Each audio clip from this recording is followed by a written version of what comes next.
اللهم صل على محمد وآل محمد۔ مسئلہ یہ کہ آج کل گھروں کپڑے پاک کرنے کے لیے واشنگ مشین کا استعمال اتنی کثرت کے ساتھ رائج ہو چکا کہ اگر واشنگ مشین سے کپڑا پاک نہیں ہو سکتا تو ایک بڑی تعداد ایسی ہوگی کہ جس کے لباس نجس قرار پا جائیں گے، کیونکہ اب خواتین بغیر مشین کے کپڑا دھونے کی عادت ترک کر چکی۔ جو اس کے فوائد تھے وہ سب ان کے ذہن سے نکل گئے، اور جو رہی صحیح کسر تھی وہ عورت کی عظمت کے عنوان پہ ہونے والی تقاریر نے پوری کر دی، اور یہ خیال کیا جاتا کہ بالکل ہمیں کھلی چھٹی مل گئی۔ طہارت شریعت کے اعتبار سے ہے بھی کھلی چھٹی، بولنے کا حق بھی نہیں، لیکن یہ ایسی کھلی چھٹی نہیں کہ نجس چیز کو نجس رکھ کے عبادتیں انجام دی جائیں، نہیں، جہاں واجبات آئیں گے وہاں اس کا خیال کرنا۔ اچھا، اب پہلے ابتدا میں دو مسئلے سمجھ لیے جائیں۔ مسئلہ نمبر ایک یہ کہ کپڑا، جسم، زمین اور برتن جیسی چیزوں کو پاک کرنے کے لیے نیت، خیال، ارادے کی ضرورت نہیں، حتیٰ یہ کہ اگر آپ کو معلوم نہ بھی ہو کہ فلاں چیز نجس، لیکن آپ اس کو ویسے ہی دھو لیں اور اس طرح دھل جائے کہ جس طرح نجس چیز دھل جاتی، آپ کو پتا بھی نہیں کہ نجس، آپ کے ذہن میں دور دور خیال بھی نہیں کہ میں اسے پاک کر رہا ہوں، لیکن جو پاک کرنے کا پروسیجر ہے، جو طریقہ، وہ اگر خود بخود بھی آ گیا تو اس صورت میں وہ چیز پاک مان لی جائے گی۔ مگر غسل میں یہ اور وضو میں یہ مسئلہ نہیں چلتا۔ آقا کوئی جو غسل کا طریقہ بتاتے وہ ایک ایسا طریقہ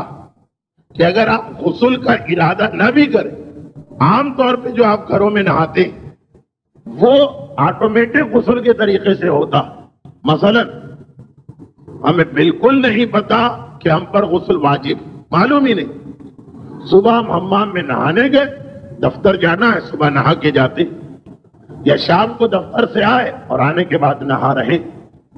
تو کس طرح انسان نہاتا؟ یقیناً پورے جسم کو گیلا کیا، صابن لگایا اور سر سے دھونا شروع کیا اور پورا جسم دھو لی۔ آغا کوئی کے فتوے میں تو غسل کا طریقہ بھی یہی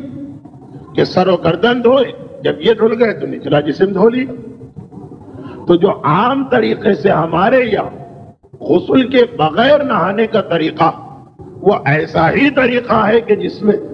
آٹومیٹک غسل کا طریقہ آ جاتا۔ اب ہم کو نہیں معلوم تھا کہ رات کو جنابت کی حالت طاری ہو گئی، احتلام ہوا اور صبح غسل کرنا ہے، معلوم ہی نہیں،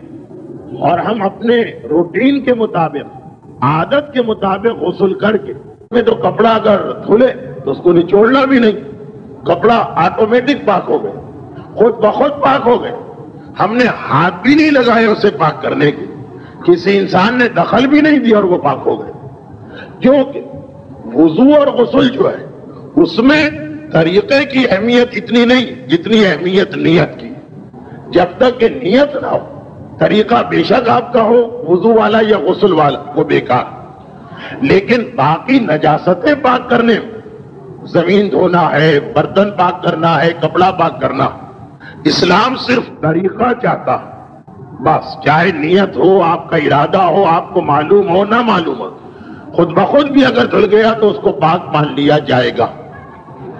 اچھا، اب مسئلہ یہ تو پہلا مسئلہ۔ دوسرا مسئلہ یہ کہ نجاستوں کو پاک کرنے کا طریقہ بہت ہی آسان ہے، بہت مشکل طریقہ نہیں، وہ سن لیجئے۔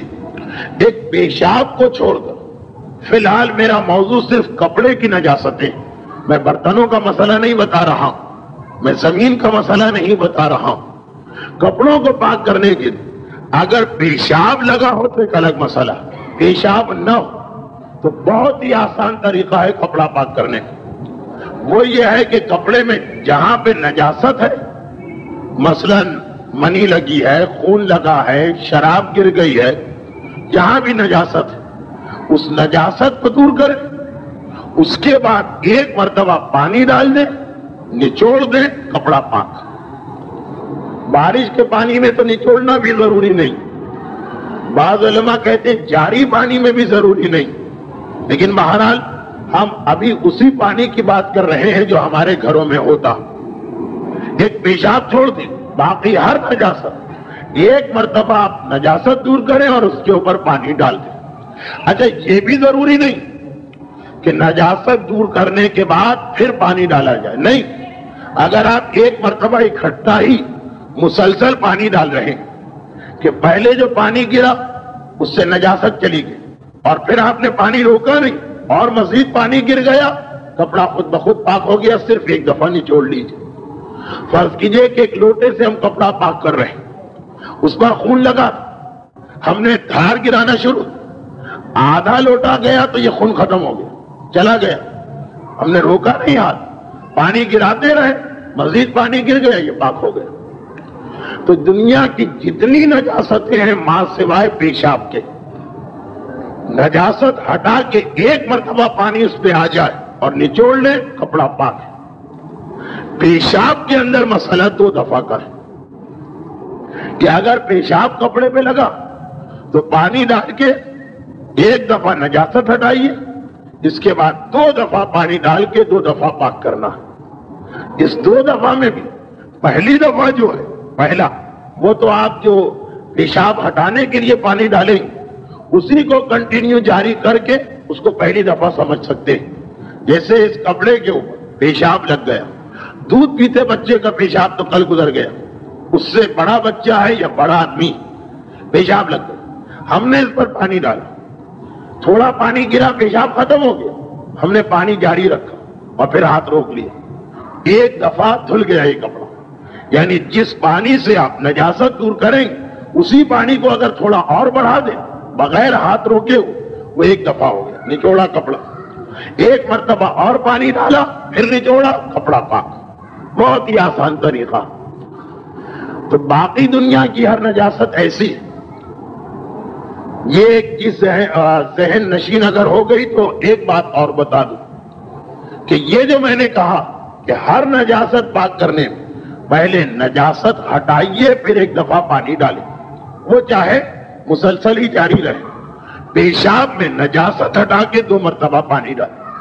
تو ایک بات اور واضح ہو جائے کہ جو نجاست ہٹانا ہے نجاست وہ یہ ضروری نہیں ہے کہ وہ پانی سے ہی ہٹائی جائے۔ نجاست اگر آپ رگڑ کے ہٹا رہے ہیں، پونچھ کے ہٹا رہے ہیں، یا مثلا کوئی لیکویڈ یا کیمیکل ڈال کے نجاست ہٹا رہے ہیں تو نجاست جو ہے اس کو ہٹانے کے لیے تو پانی بھی ضروری نہیں، کوئی بھی دنیا کی چیز استعمال کریں کہ نجاست چلی جائے، پھر 2 دفعہ آپ پانی ڈال دیں۔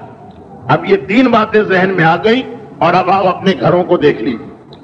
اگر ایک پیشاب نہ ہو تو جس گھر میں بھی کپڑے دھولیں گے چاہے اس کے دل میں نجاست کا ارادہ ہی نہ ہو کہ نجاست دور کرنا، آٹومیٹک نجاست دور ہو جائے گی۔ بھئی ہمارے کپڑے میں خون لگا، نہیں پتا گھر والوں کو، ماسی کو، اور وہ کپڑا دھو رہی،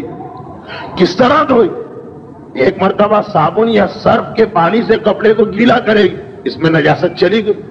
ایک مرتبہ صاف پانی میں دھو لے گی، پاک ہو گیا کپڑا، آٹومیٹک خود بخود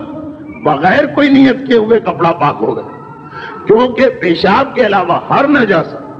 نجاست ہٹا کے، نجاست چاہے آپ سرف کے پانی سے ہٹائیں چاہے صابن کے پانی سے ہٹائیں، ہاں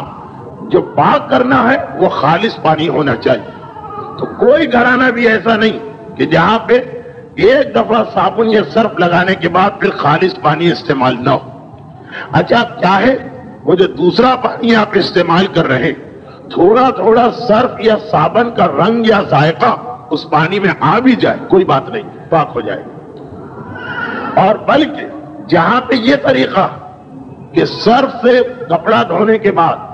2 مرتبہ اسے پانی ڈال کے پاک کر دیتے تو وہاں تو پیشاب کی نجاست بھی پاک ہو جائے گی۔ یہ مسئلہ کلیئر ہو گیا۔ اب آئیے واشنگ مشین۔ واشنگ مشین عام طور پہ 2 قسم کی مشینیں، بہرحال ہر مشین میں یہ تو ہے کہ پہلے آپ نے کپڑے ڈالے، پھر صابن یا سرف والا پانی ڈالا، وہ پانی نکل گیا، اس سے اس کپڑے کی نجاستیں چلی گئی۔ اب اگر پیشاب نہیں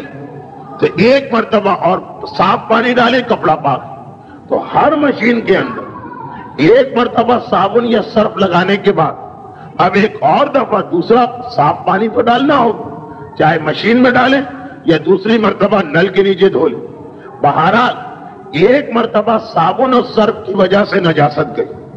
پھر صاف پانی میں آپ نے پانی ڈال دیا، کپڑا پاک ہو گیا۔ ہاں اگر پیشاب ہے تو اب مزید ایک دفعہ اس کپڑے کو پاک کرنا ہے، تو جس واشنگ مشین میں صابن والے پانی کے بعد 2 مرتبہ پانی ڈالا جائے صاف، اس میں تو ہر نجس کپڑا پاک ہو جائے گا، کوئی مسئلہ ہی نہیں۔ تو بہتر یہ ہے کہ طریقہ کار یہ بنا لیں تاکہ وہ پریشانی اور جھنجھٹ نہ ہو کہ پیشاب والا کپڑا بھی اگر ہے، بغیر پیشاب والا بھی ہے، اور صرف ایک دفعہ صابن اور سرف ڈالا، دوسری دفعہ صاف پانی ڈالا، اس میں پیشاب کی نجاست پاک نہیں ہوئی، باقی سب پاک ہو گئی۔ ہاں پیشاب کی نجاست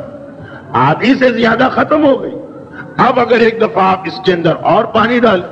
یا اس کو نل کے نیچے الگ سے دھو لیں تو یہ کپڑا ویسے ہی پاک۔ یہ تو واشنگ مشین کا بہترین مسئلہ۔ اب یہاں بعض لوگوں نے کہا،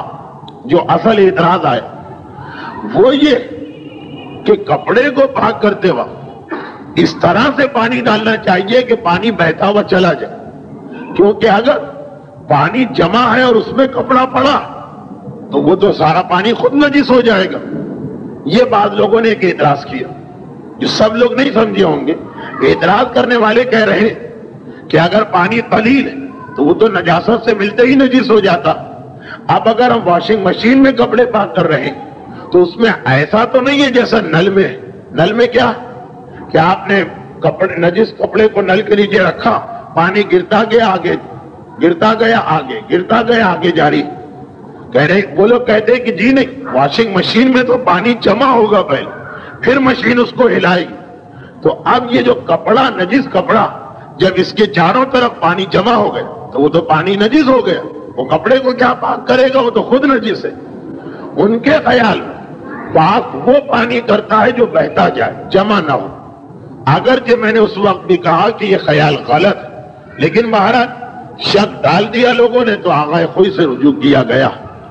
آغا خوئی نے اپنی کتاب میں بھی یہ مسئلہ لکھا، پھر بھی میں نے مزید وضاحت چاہی۔ آغا خوئی کی کتاب کا مسئلہ نمبر 372، منہاج الصالحین کی پہلی جلد۔ وہ فرماتے کہ اگر گوشت، چاول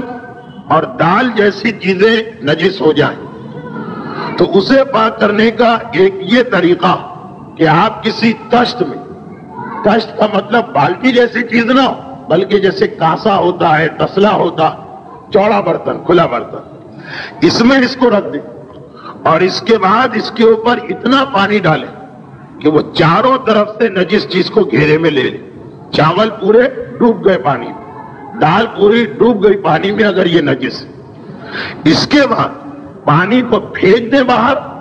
اور تشت کو خالی کر دیں، صرف ایک دفعہ، اور یہ نجس چیز خود بخود پاک ہو جائے گی۔ اچھا یہ تو تھا چاول دال جیسی چیزوں کا مسئلہ۔ اس کے بعد فرماتے ہیں اسی طریقے سے اگر کوئی آدمی کپڑا پاک کرنا چاہے تو اس کا طریقہ یہ کہ کپڑے کو بھی ایک تشت میں، کاسے میں، تسلے میں رکھیں اور اس کے اوپر پانی ڈالیں۔ اس کے بعد اسی پانی کے اندر اس کو نچوڑیں، جیسے واشنگ مشین میں یہی ہوتا کہ پانی ڈالا، اس کے بعد کپڑے کو باہر نکال کے نہیں نچوڑتے، وہ مشین خود نچوڑتی ہے بہت سی جگہ، تو وہ پانی کے اندر ہی نچوڑ لیتی۔ تو جو لوگ جن کے یہاں مشین آٹومیٹک نہیں، کپڑا باہر نکال کے نچوڑنا ہے وہ تو بالکل ٹھیک۔ جہاں آٹومیٹک مشین خود اسی نجس کپڑے کے چاروں طرف جو پانی، اسی میں پانی نچوڑ لے کپڑے کو، تب بھی آغا فرماتے کہ تشت میں کپڑا رکھیے، پانی ڈالیے، اسی پانی کے اندر اندر کپڑے کو نچوڑ لیجیے اور پانی کو پھینک دیجیے تو یہ کپڑا پاک ہو جائے گا۔ اور اس کے ساتھ برتن تو خود بخود پاک ہے، اس کو الگ سے پاک نہیں کرنا، کیونکہ ہمارے یہاں ایک مسئلہ طبعیت، بعض چیزیں ایسی کہ وہ دوسرے کے پاک ہونے سے خود پاک ہو جاتی ہیں، اس کا نام ہے طبعیت۔ مثلا میت کو نہلائیں، جب میت کے 3 غسل مکمل ہوں گے وہ تختہ بھی پاک ہے جس میں میت تھی، یہی مسئلہ یہ فرما رہے ہیں، کپڑا بھی پاک اور تشت بھی پاک۔ ہاں اگر ایسی نجاست جسے 2 دفعہ دھونا